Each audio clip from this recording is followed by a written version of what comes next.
presented by Mathri Express Music.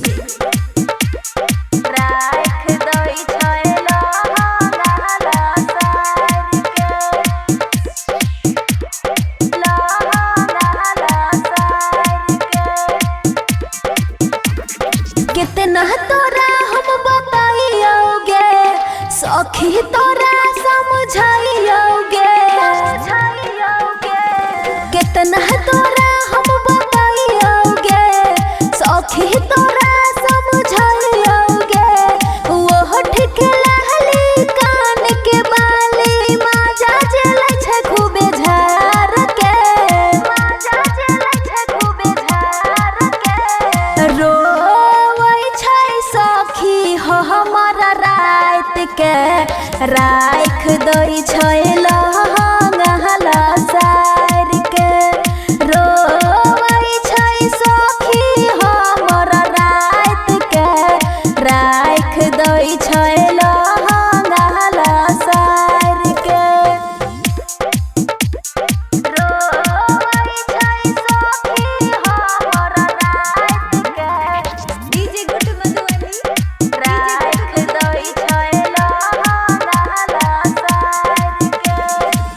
कहियो नहीं बुझे हमर दिल के दर्द के रख दे छै खूनवा के कैसे के आदत ये कर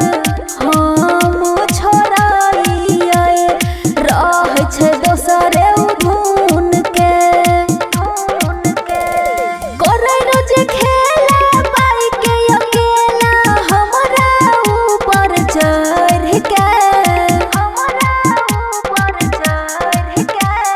रोवै छै सखी हमर रात के राख दै छै लहंगा सार के रोवै छै सखी हमर रात के राख दै छै लहंगा सार के रोवै छै सखी हमर रात के डीजे गुड मधुबनी राख दै छै लहंगा सार के राइटर सुमित साजन रहै नै दूर गे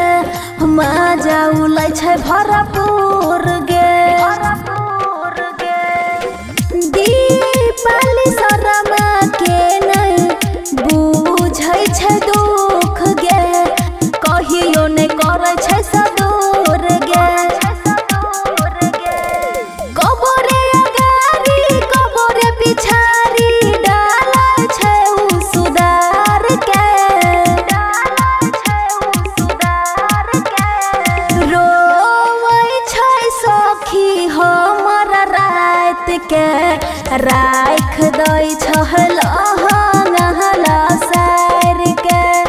रोवै छै सखी हमर रात के राख दै छै लहंगा सार के